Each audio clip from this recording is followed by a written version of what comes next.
Good afternoon. It was 10 years ago today, almost to the hour, when a gunman entered Dawson College and opened fire.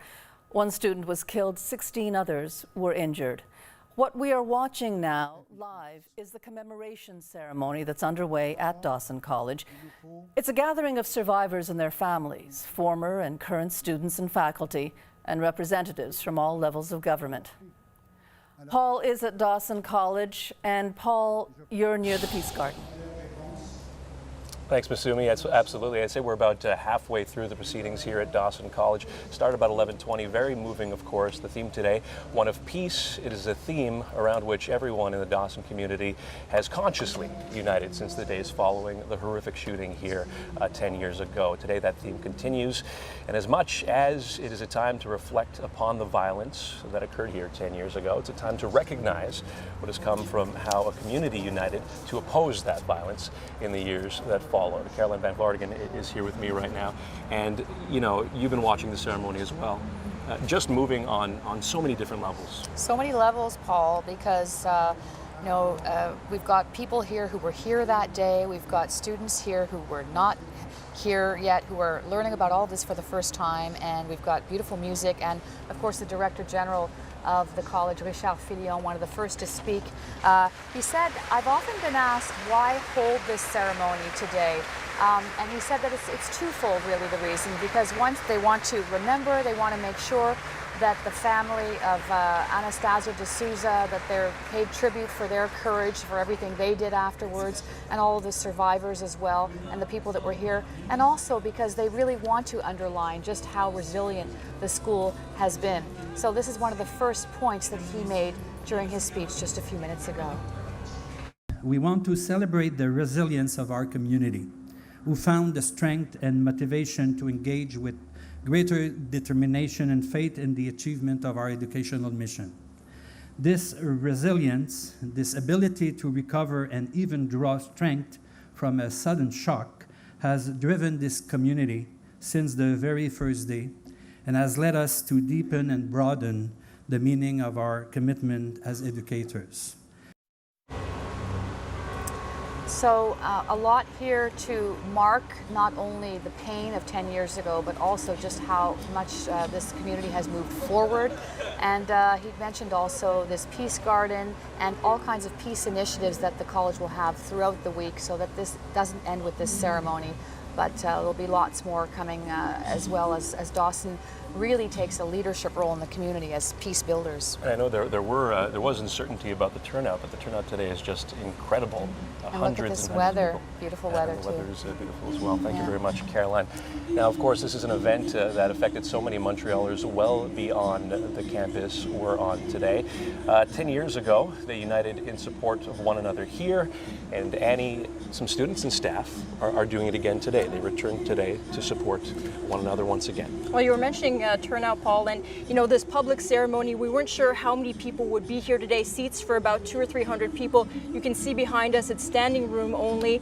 Students, teachers, past and present, and members of the public. And I had a chance to speak to some of them as they were arriving this morning. Some of them returning for the first time in almost 10 years. Others who just recently retired. And they all said the same thing to me, though, that they all had to be here today because what happened to them in 2006 and how they recovered especially is just part of who they are today. I think it's important for us to remember her and to remember what happened. So hopefully it will never happen again. A school should be a safe place to learn, a safe environment. And I'm happy to be part of the Dawson College community because that's where we found out how close we were. It's hard to believe that such terrible things can happen, and yet somehow people find it in their reserves to stand up to it and to walk back in and take their school back. And I think it's a good lesson, you know, for everybody. And that retired teacher, Tony Taylor, who just retired a couple of years ago, told me how the tragedy really changed her approach. She says it helped her define her role and really to be better for her students. And I got to spend some time here at Dawson last week with people whose grief really motivated them not only to recover, but to make Dawson cutting edge, a better place, a model really for all schools. Here's a look at my visit. We know that global warming and greenhouse gases are such a huge issue. This is Chris Adam in his element. The classroom is where he connects with his students and where on this day in 2006 he kept dozens of them safe, sequestered for the longest 90 minutes of his life. When somebody was knocking at the door and we weren't sure whether it was the police or the shooter, we had a plan for that. And whether or not it would have worked, but that was a tense moment when we decided to open the door. The relief was short-lived. I had to walk through the scene, and that's something that stuck with me. For Adam, the experience was transformative. Maybe there's a part of me that doesn't put things off as much, just to be grateful and start reflecting on what exactly I think I want to do. Over the last decade, that mission has been to make Dawson College a model for other schools. Take back your school, teach, bring people together, build community. And I think that goes a long way to deflecting conflict before it even happens. Adam is a driving force behind Dawson's Living Campus, a new way of looking at the system with natural spaces where students can learn, reflect, and most importantly, connect. We want to have projects where people bump into each other and talk, and to me that's living peace, that we are actually getting to know each other through these projects. This is all most students know, but not Anthony Williams. His first time attending Dawson was in 2006.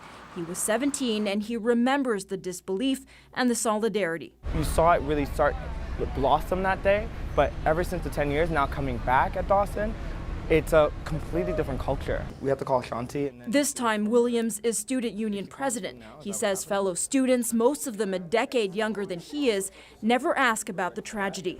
I think the students right now are just trying to attend college. That's kind of what the best thing that happened with Dawson is the fact that we didn't focus on it and make it just about the tragedy. We turned the tragedy and made it into a positive. Let's bring on the change and keep on moving forward. Passion that's gone a long way in healing the wounds here. To me, it's the epitome of how we've moved on. This is a celebration of life. A garden celebrates diversity. It needs care at times, and other times you just want to leave it alone. The perfect symbol for how life continues to blossom at Dawson. Annie Demelt, CTV News. And the ceremonies continue here at Dawson. Coming up later in the newscast, we will have more on where the survivors of the shooting are now and how they're doing. Caroline Van Vardigan, over the past few months, sat down with some of them over the course of the summer. We'll also have the story of a survivor who has used her recovery process to help her be the best teacher she could possibly be. For now, back to you in studio. Thanks very much, Tom.